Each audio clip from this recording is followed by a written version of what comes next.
Well, good morning, everybody. Hope you're having a nice day on this nice, bright, sunshiny day. House Republicans made a promise, and it was simple: lower costs and bigger paychecks. This week, we are delivering again. We are passing 5 more bills to actually boost American paychecks and expanding benefits for working families.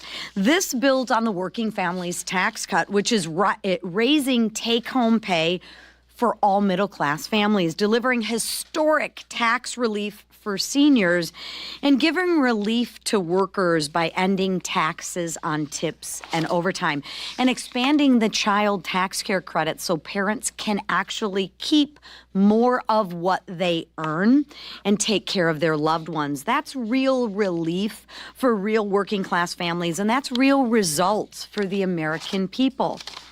Now, we're even going further. We're making it easier for workers to gain new skills and encouraging employers to offer better benefits. These are common sense reforms that will actually improve people's lives. But we aren't just growing paychecks and boosting benefits. We're doing a lot more. We're finally fixing the broken way Washington spends your money.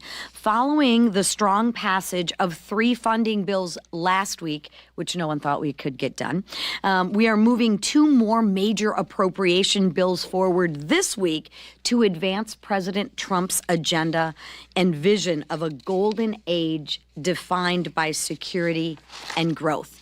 Gone are the days of bloated backroom deals. We are actually delivering full-year funding through a transparent process that actually guts bureaucracy, wasteful spending, and puts America first. You'd think Democrats would support that, right? Gut the waste, fraud, and abuse, right? You'd think the Democrats would support these pro-worker bills that better the lives of America, but they won't. Watch the floor this week. Democrats will vote against bigger paychecks and better benefits for Americans. They will, as usual, side with bloated government. They encourage the waste, fraud, and abuse, and they are on the side of the criminals. Just like they voted against the largest tax cut and relief for middle-class families when every single Democrat voted against the working families tax cut. Every single Democrat voted to raise all Americans' taxes. I don't know why we aren't covering that. Every single Democrat voted to raise Americans' taxes. Could we cover that a little bit? It's frustrating, not because these ideas don't work. So ask yourself, why don't the Democrats vote for common sense solutions? I'll tell you why. It's because Republicans are delivering, and they don't like that. Instead of helping working families, Democrats will be busy running interference for a massive multi-billion-dollar fraud scandal in Minnesota, which I'm sure our whip will talk about. And they will be fighting the law enforcement who are there to actually keep Americans safe. Stop the scams and uphold the rule of law. That's not compassion. That's corruption. And what Democrats are doing is wrong, it's reckless, and it's un-American. Here's the difference. Republicans stand with law enforcement. We stand with making sure that the American people are safe.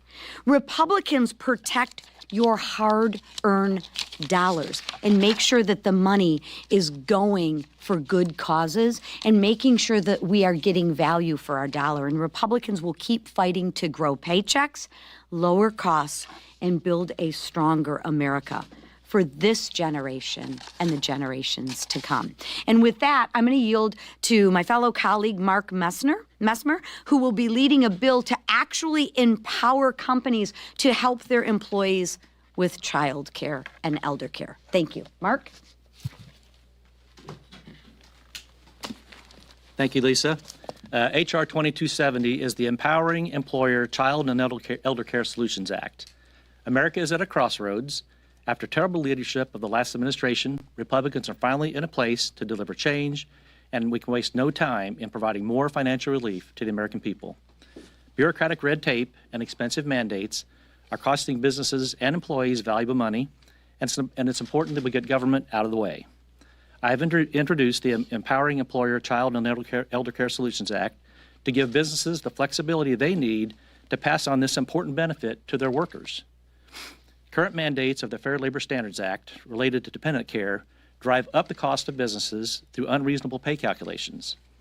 These expensive requirements naturally remove the incentive for companies to provide this service at no cost to their employees. In fact, these mandates are so outdated, they were enacted in 1938 when nobody used daycare for their kids, and elderly parents lived with their adult children until death. In these modern times, we must get rid of red tape and let our businesses invest in the needs of their employees without punishing the company for doing just that. Hoosiers and all Americans must not be forced to choose between caring for a loved one and working outside the home. Businesses deserve to be profitable, and they are also entitled to have the most qualified workers to support their company's growth. They should be rewarded, not punished, for making this critical pro-family business benefit available, which in turn helps them recruit the brightest and best to the workforce. I'm grateful for my Republican leaders who, along with the Trump administration, are dedicated to turning the economy around and making America more profitable again. The Empowering Employer Child and Elder Care Solutions Act contributes to our goal of returning affordability to the American people and the U.S. workforce. The American taxpayer needs our help now more than ever to get our economy back on track, and this bill will be one small step in making that dream a reality. Thank you.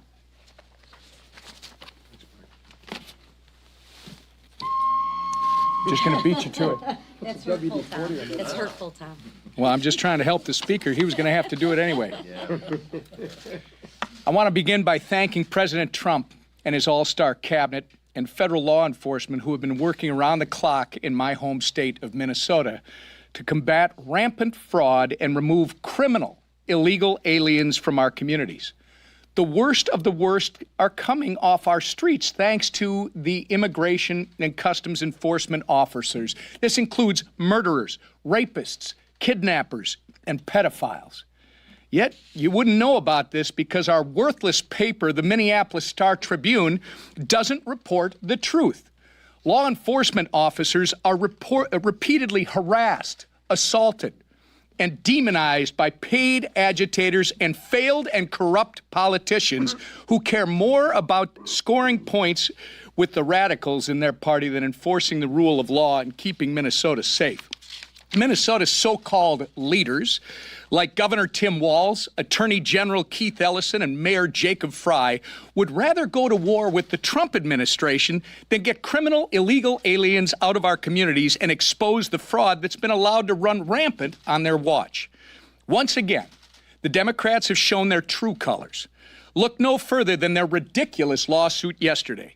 They're choosing to protect horrific criminals over law-abiding Minnesotans, and they're using your taxpayer dollars to do it. Thankfully, President Trump is once again stepping up where Tim Walz and Minnesota Democrats have failed by sending in additional officers and ending temporary protected status for Somalia. The Trump administration is putting the safety and security of Minnesotans first. Housing and Urban Development Secretary Scott Turner announced yesterday that under Joe Biden, the department likely paid $84 million in ineligible assistance, including assistance to over 500 dead tenants. And that was in his final year in office. Accountability is finally coming, and Minnesotans are getting the answers they deserve. With that, I'm going to turn it over to our leader, Steve Scalise. Thank you, Whip. We have another busy week on the House floor addressing problems that were created under Joe Biden, dealing with cost of living. As our conference chair, Lisa McClain, talked about, we have brought so many bills to start unraveling the damage that Joe Biden created that led to all these cost increases in so many areas to finally start bringing them down so we could put more money in the pockets of hardworking Americans. You look at a great housing package last week to lower housing costs, bills that came out of French Hill's committee to address some of those problems. We have some more bills coming out of the Financial Services Committee to address that problem. This week, we're bringing a number of bills that came out of the education and workforce to help workers, to help small business owners, to address some of the rules and regulations that added so much to the cost of things when you go buy things all across the spectrum. Why are prices so high under Joe Biden? But it's really interesting when you hear Democrats yelling and screaming about the cost of things. My question is, where were those Democrats when they were jacking up all those costs on families for 4 years under Joe Biden? Did Democrats forget? And do they think voters are going to forget that under Joe Biden for 4 years, gas prices doubled? Yes, doubled. Did they forget that under Joe Biden for 4 years, mortgage rates doubled? Where were the Democrats who are complaining now then when they were helped jacking up with all their spending and their corruption that they supported, and then those mortgage rates affected hardworking families under Democrat control here in Washington? Inflation under Joe Biden hit its highest level in 40 years. Where were those Democrats that are talking about it now as it's finally going down? Where were they when they were jacking it up? Interest rates reached their highest level in 22 years. Oh, and by the way, under Joe Biden and Democrats, when they were running this town, real take-home pay by workers had decreased under Biden by $3,000. Less money in your pockets under Joe Biden, and not a word, crickets from Democrats in Washington. And now when you hear them, what they're really complaining about is the fact that Donald Trump is working with a Republican president to finally mop up the mess they created, to lower those costs. Think about this. Gas prices at their lowest level in 5 years. 5 years. And by the way, it wasn't just magic and pixie dust that did that. It was real policies that every Democrat voted no on to lower gas prices. We Republicans lowered gas prices. Every Democrat voted no. Not most of them, not some of them. Every single one of them. We brought a bill to lower health care costs. You've heard a lot about that from Democrats, right? There was a bill on the House floor just a few weeks ago to lower healthcare costs by 11%, according to CBO. Every single Democrat voted no on that bill. Core inflation is at its lowest level today in 5 years. 5 years. And Democrats voted against all the bills that we passed to root out waste, fraud, and abuse, which had a lot to do with lowering inflation. Everybody knows when you saw Democrats go on this crazy spending spree for 4 years, trillions of dollars in new spending, jacking up inflation, we finally said we're going to get control over spending. And not only that, we're going to root out waste, fraud, and abuse. And guess what? Every Democrat voted no on those bills. And by the way, what is the ultimate result for families? And we're just getting started, by the way. We're not even at 1 year of President Trump's first term and next term in office. Real wages, that's money in your pockets, it was down $3,000 under Joe Biden. Under just the first year of Donald Trump, real wages are up $1,200. More money, real money, in the pockets of hardworking families, and every Democrat voted no. I can see why they're yelling and screaming. They don't want the American people to know not only what's happening to finally unravel and mop up the mess they created after 4 years, they don't want the American people to know that they have voted no every step of the way to fix the mess they created. And we're just getting started, and leading us in this effort to unravel the mess, working with President Trump, is our Speaker of the House, Mike Johnson.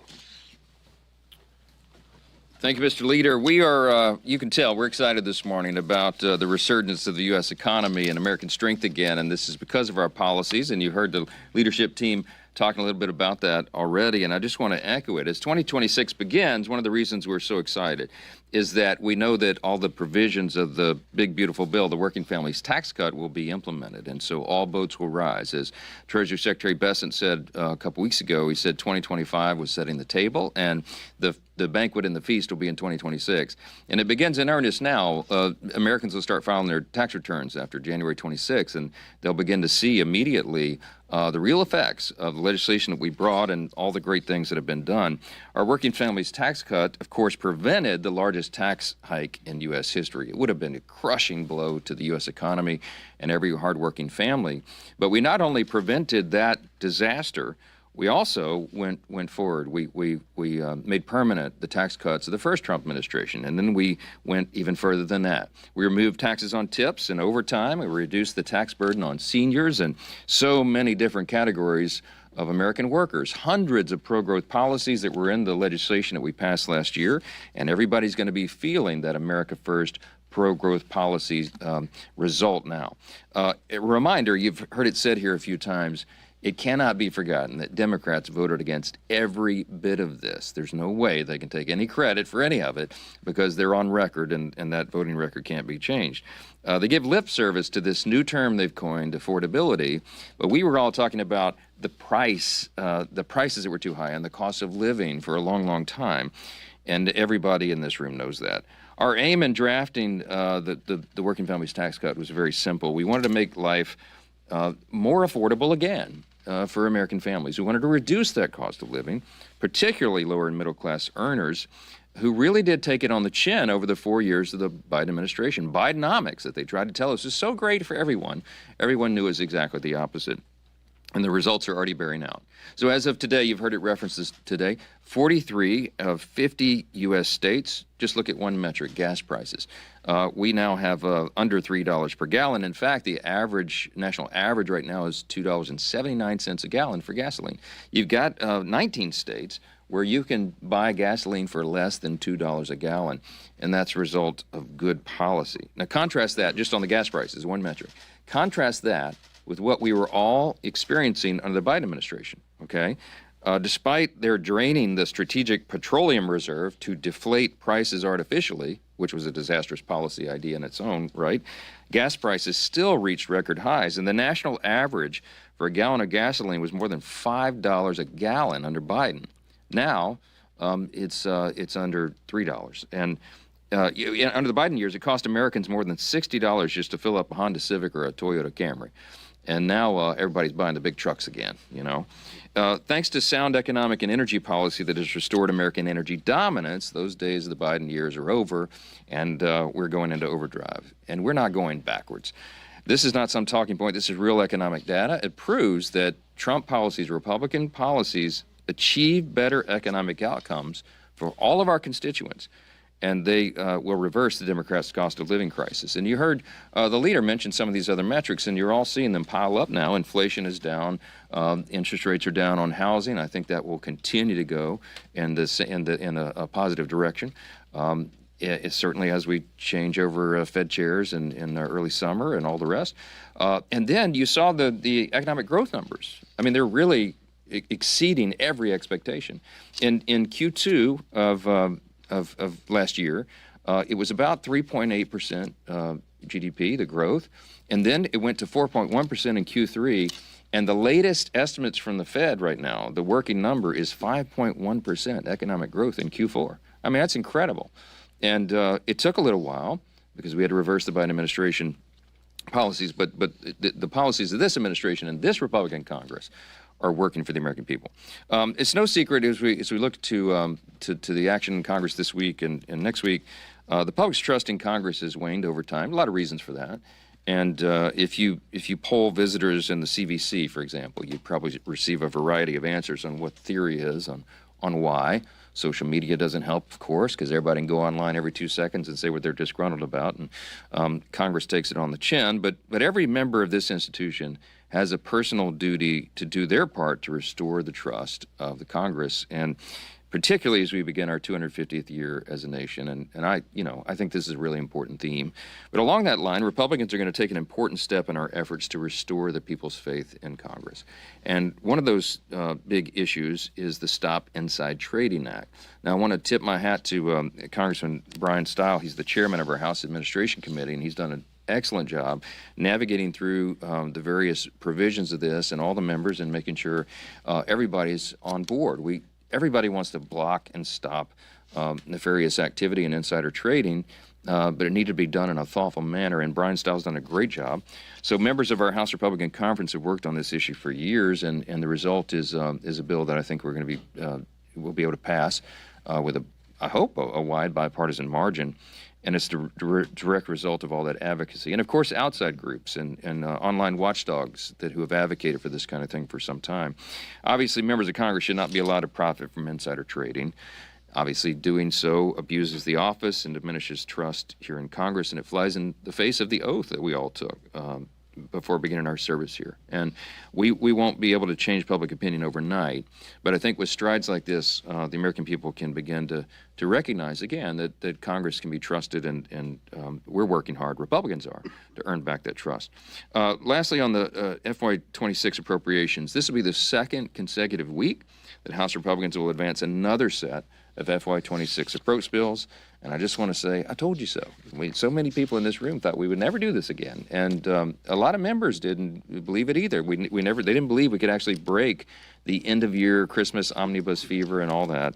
And we're so proud that work has come to fruition. And so this week you'll see passage of the National Security and Related Programs Funding Bill as well as the Financial Services and General Government Funding Bill. There's no omnibus, there's no CR. We really do believe we'll be able to prevent that. And a lot of hard work's gone in. And I'll say, on both sides of the aisle among the appropriators who've done a really good job. Congress is reclaiming the power of the purse, and these two bills are a big step in that. We've already, of course, passed 6 appropriation bills, and we'll be at 8 by the end of this week. And next week, the final 4 measures. We're very optimistic. We put in that last bill, and we will get that over the line and get it to the president's desk for signature. This is how appropriations is supposed to work. This is how the process is supposed to work. It's a little late, but we're rebuilding that muscle memory, and you all see that. Passing annual approach bills helps Congress exercise our Article I authority, of course, and it helps Republicans implement our policies and things that are aligned with the administration. We cannot govern by CR or omnibus. And when we do that, it also loses Congress's opportunity and credibility. And so we're really proud about rebuilding this muscle memory. I promised when I became Speaker to jumpstart this. It's taken a while, but we are finally moving that boulder uphill, as I always say. Fixing the process along the way, and that's a really important thing that everybody can take a lot of pride in. We look forward to sending these bills to the President's desk and to finishing this process this week, and I want to thank Congressman Messmer for being here and doing all the thoughtful work that he's been involved in for his legislation. There's much more of this to come in the new year, and we're excited, and that's why we're in a good mood today. So questions? Yes, yes. With the pending probe of Fed Chair Jerome Powell, and given that inflation actually is looking pretty good, how can the American people trust, and how can markets trust that the Fed is truly independent if it looks like there's a criminal investigation into the Fed chair for not complying with the president's wishes? Just now, the president posted about Powell lowering rates. Yeah, look, I don't. Chairman Powell is an individual. He is not the Fed. He's the chair of the Fed, okay? And it's a serious allegation if he was not truthful in testimony to Congress. That is not a congressional investigation. That's a DOJ investigation. We have to let that play out. I mean, we don't play favorites or favoritism here. The DOJ can't. If there's a credible allegation or concern that someone's lied to Congress, then the DOJ should investigate. I mean, across the board, no matter who it is. No one is immune from that. If he's innocent, as he says, then that will come out in the investigation. And all of us need to reserve judgment and wait for that to happen. Meanwhile, the Fed is continuing to do its work. And, you know, I mentioned their estimate on the economic growth number. I mean, 5.1% GDP. Maybe it's higher than that. We don't know. They're still doing the calculations. But the Fed will continue to operate. There'll be a new chairman come May, and you know, we'll go forward. But I'm going to reserve judgment on it, as I suspect all of you should do as well. I recommend you do as well. Let's see what happens. Yes, ma'am. Yes. Do you think the president and his team at the White House should state explicitly that the concept of a military takeover of Greenland is off the table? I don't think anybody is considering that. I mean, it's not been in any briefing I've been in, and I go to all of them. Okay, it's not. This is not a. I think this is a media narrative that's been created. I do. We've been very clear. I mean, the Article I branch is clear. There's no declaration of war pending for Greenland. It's not a thing. I don't anticipate any boots on the ground anywhere anytime soon. And look, there are negotiations there is interest in Greenland for U.S. interests, America's first interest. It has to do with national security and critical minerals and many other reasons, and we've long acknowledged that. I mean, it goes back to I think the Truman administration was the first president who expressed a direct interest in being involved there. We've had military operations there over the years. Some of it's been dormant in recent years, but it's a serious area on the globe with regard to our competition with China and Russia and some of our other people we would regard as adversaries on many of these issues.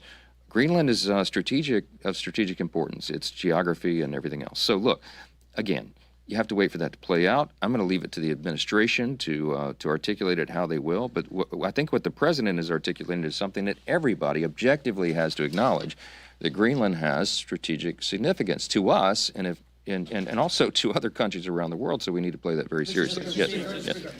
DHS and White House officials have repeatedly referred to Renee Good as a domestic terrorist, even as the government is actively investigating her killing. Are you concerned that the administration is using too broad a definition of domestic terrorism here? Doesn't it open the door for this admin or a future one to cast an equally broad net to criminalize or surveil American citizens? I'm going to be intellectually consistent and say, this is my way. I try to reserve judgment on these things until the investigation is borne out. The difference between this and the Fed chairman investigation is, with this, there's, 6 different camera angles on this terrible tragedy that occurred there in Minneapolis, and we've all seen it. Everybody draws their own conclusions. It's interesting that you can get 2 people to look at the same video, and they draw 2 different conclusions. This is why we have investigations, and I'm confident that will go through. I think the feds, the state should definitely cooperate with the federal investigators. That's how these things work, and we'll find this out. What I saw, the angle that I saw, was this woman was taunting ICE officers. She was impeding law enforcement. She was violating a number of laws in doing so.